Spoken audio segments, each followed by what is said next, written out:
Hi అండి, ఎంతో tasty అయిన రొయ్యలు తోటకూర టమాటా కర్రీ చేస్తున్నాను. ఎండు రొయ్యల్ని మంచి కడుక్కొని పెట్టుకోవాలి. ఇది రొయ్యలు అంటారో మరి ఏమంటారో తెలియదు. పొడుగు కొంచెం పొడుగ్గా ఉన్నాయి. ఇవి నీటికి కడుక్కొని పెట్టుకోవాలి. పచ్చిమిరపకాయలు, ఉల్లిపాయలు, టమాటో, తోటకూర అన్నీ కడుక్కొని పెట్టుకోవాలి. వేడయ్యాక కొంచెం ఆయిల్, మిర్చి వేగాక ఉల్లిపాయలు వేసుకోవాలి.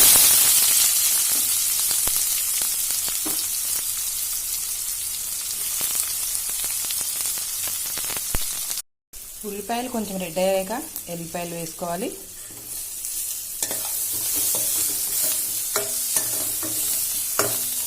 కొంచెం అల్లం వేసుకున్నాక పసుపు వేసుకుందాం. కొంచెం కలుపుకోవాలి. వేగాక రొయ్యలు వేసుకోవాలి. రొయ్యలు వేసుకొని కొంచెం వేయించాలి. రొయ్యల్ని కొంచెం రెడ్గా అవుతే ఆ స్మెల్ రాదు, రొయ్యలకున్న నీచు వాసన రాదు. ఇది కొంచెం వేగాక తోటకూర వేసుకోవాలి.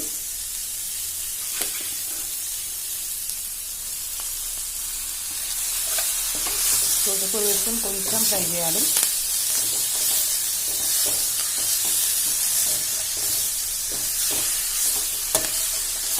ఎంతో టేస్టీ అయిన తోటకూర కర్రీ అన్నంలోకి, చపాతీలోకి చాలా బాగుంటుంది.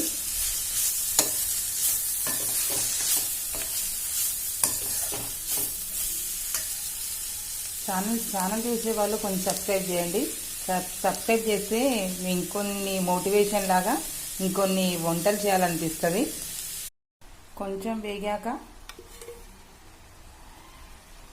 కొంచెం స్పూన్ కారం వేద్దాము. ఫస్ట్ మిర్చి వేసాం కాబట్టి.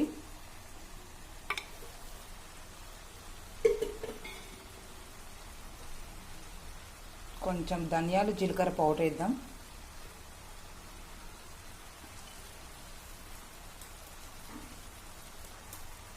ఉల్లిపాయలు వేయడానికి ఫస్ట్ ఉప్పు వేసాం కాబట్టి కొంచెం సాల్ట్ వేద్దాం. ఇప్పుడు కొంచెం వేద్దాం. సరిపోతే మళ్ళీ వేసుకోవచ్చు. ఎక్కువైపోతే మళ్ళీ కూర పాడైపోతుంది. చూద్దాం కర్రీ ఉడికిందో.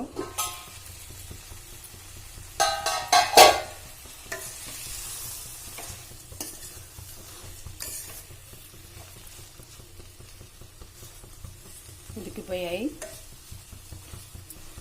కర్రీ చాలా టేస్టీగా అనిపిస్తుంది చూస్తుంటే. మీరు కూడా వండుకోండి.